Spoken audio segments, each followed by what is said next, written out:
Hello guys, it's me Shalini. Welcome back to my channel Fun Max. In today's video, I will be discussing about 10 facts of Srinivasa Ramanujan, the man who knew infinity. So let's start. So first fact is that on December 22, 1887, a great mathematics genius Srinivasa Ramanujan was born in his maternal grandmother's house in Erode. So when Ramanujan was a year old, his mother took him to the town of Kumbakonam, about 160 kilometers nearer Madras. His father worked in Kumbakonam as a clerk in a sari shop, and his mother, Komal Tammal, she was a housewife and she sang at a local temple. This is the house of a Srinivasa Ramanujan that was remained untraced for a very long time, and this birthplace it's now in 18 Alahari Street, which is in Erode, in now in Tamil Nadu. Okay, so second fact is that most of us have heard of Ramanujan thanks to the film The Man Who Knew Infinity. His life story is quite well known. So if you have not watched this movie, please go and watch it. The Man Who Knew Infinity. It will depict the whole life of Srinivasa Ramanujan. So, but how many of us know about the woman who stood by him during these troubled years? His courageous wife who continued to celebrate him in her own quite resilient way all her life. So, this story is about her, the woman who knew infinity and perhaps transcended it too. So, her name was Janaki Amal. She was barely 9 when she was married to the 10-year-old Ramanujan in 1909. Janaki, this girl was selected by Ramanujan's mother.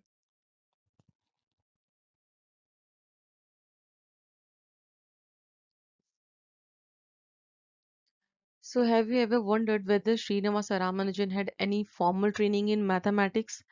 Absolutely no. Srinivasa Ramanujan had no formal training in his early years. He did research in isolation, rediscovering old theorems and producing new ones. Ramanujan was a very gifted child and self-taught in his early years. But yet he attended schools in his late teen and college years, and he had access to relevant mathematics texts, which he studied obsessively. In his 20s, after already working out many of his theories, he attracted so much attention in the academic world, which eventually resulted in him receiving a PhD from Cambridge along with other formal accolades and training. Unlike Einstein, who was rumored to be a poor student, but he wasn't, Ramanujan struggled with formal schooling throughout his life due to insistence on focusing on self-learning in mathematics rather than any other studies. He began working with formal mathematics at the age of 10 at secondary school. Between borrowing books from peers and learning from college students who were lodgers at his home, he mastered several areas of mathematics. By 13, he began developing his complex mathematics theorem. So, guys, have you ever thought at the age of 13 we would be able to think about complex mathematics? But see this our great mathematician Ramanujan. At 13 age, he developed his complex mathematics theorem. So let's go to next fact. Fact number 4. So fact number 4 is he is the second Indian to be inducted as a fellowship of the Royal Society. So Ramanujan was made a fellow of the society on 2nd May 1918. Though already suffering from the illness that would eventually take his life, it is said that his election stimulated him to the discovery of some of his most beautiful theorems. Within a few years, Hardy and Ramanujan cooperated on more than a half dozen scholarly articles. Ramanujan authored more than 30 academic articles. How much articles did he author? 30 academic articles he authored, that also in 3 years while finishing his fellowship. So, next fact is that by the age of 32, he had accumulated 3,900 results. So, in his short life of 32 years, Ramanujan made countless contributions in the field of mathematics. He independently compiled nearly 3,900 results, of which nearly all were proven correct. He discovered several concepts such as Landau-Ramanujan constant, Mach theta functions, Ramanujan conjecture, Ramanujan prime, Ramanujan Solder constant, Ramanujan theta function, and many more. So Ramanujan discovered a vast amount of further research. The Ramanujan Journal, an international publication, was launched to publish work in all areas of mathematics influenced by his work. So next fact is that Ramanujan is a follower of his family goddess. Ramanujan and his family were Orthodox Iyengars, a subset of the Brahmin caste of the Hindu religion. The goddess Namagiri worshipped at the temple of Namakal was held in veneration by the family. Prior to the arrival of Ramanujan, Komal Tammal had been childless. Who is Komal Tammal here? Komal Tammal is the mother of Ramanujan. She was childless till Ramanujan was born. So it is believed that the family prayed to Namagiri in the hope that she would bless Komal Tammal with children. Ramanujan was born shortly thereafter. So Ramanujan's mathematical talents were evident from an early age. As a boy, he often woke in the middle of the night and wrote mathematical formula on a piece of slate he kept beside his bed. So these were subsequently recorded in his notebooks. Legend has it that it was Namagiri appearing in Ramanujan's dream who gave him the formulas. No proofs appear in his notebooks till now that, so unable to find anyone in India who could evaluate his work, Ramanujan wrote two letters to Hardy in 1913. Ramanujan included example of the formulas he had discovered but did not provide any proofs or reasoning. So on the basis of these letters, Hardy, in consultation with his colleague J. E. Littlewood, came to the conclusion that Ramanujan was a genius. Several of the formulas Ramanujan provided were profoundly original, but some were already well known and others incorrect as stated. So, once he said that an equation for me has no meaning unless it expresses a thought of God. So, according to Ramanujan, so every equation he was expressing was sent through by his God, Namagiri.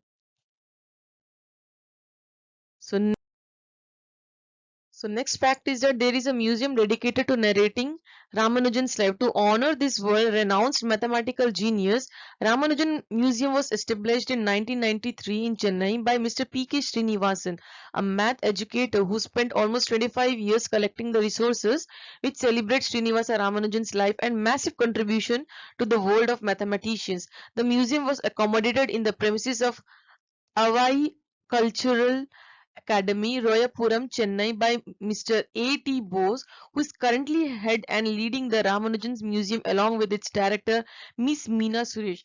So, guys, I will request you, if you have ever gone to Chennai, please go and visit Ramanujan's Museum. So, next fact is that he used to mention his ideas in notebooks in green ink. As per the report, Ramanujan liked to write his ideas in a notebook in green ink.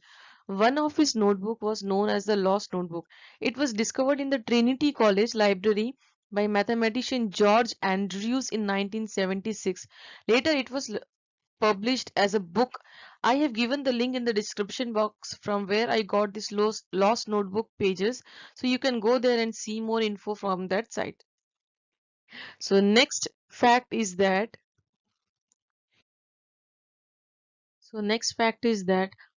the number 1729, his most popular discovery, however, remains the Hardy Ramanujan number to till date. The Hardy Ramanujan number stems from an anecdote wherein the British mathematician G. H. Hardy had gone to meet Srinivasa Ramanujan in his hospital. Hardy said that he came in a taxi having the number 1729, which the British mathematician described as rather a dull one. So Ramanujan replied to this saying, "No, Hardy, it's a very interesting number.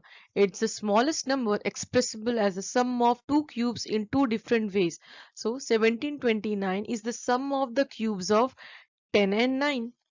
Okay, so the cube of 9 is 721 and the cube of 10 is 1000. The sum of 729 and 1000 is 1079. Similarly, 1729 is also the sum of the cubes of 12 and 1. So cube of 12 is 1728 and the cube of 1 is 1. So both the cubes therefore add up to 1729. 29. So this 1729, this number is known as Hardy Ramanujan's number. So next fact is that December 22 is celebrated as the National Mathematics Day. The 2012 Indian stamp featured Srinivasa Ramanujan. The Indian government declared 22 December to be National Mathematics Day.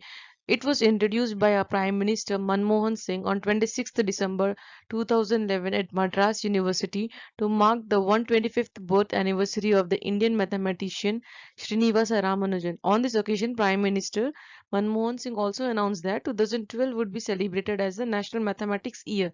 Since then, Indian National Mathematics Day is celebrated on 22nd December every year with numerous educational events held at schools and universities throughout the country. So in 2017, the day's significance was enhanced by opening of the Ramanujan Math Park in Kuppam in Chittor, Andhra Pradesh. So National Mathematics Day is celebrated in all schools and universities throughout the country. So this is the stamp which was released by the Indian Post Office. So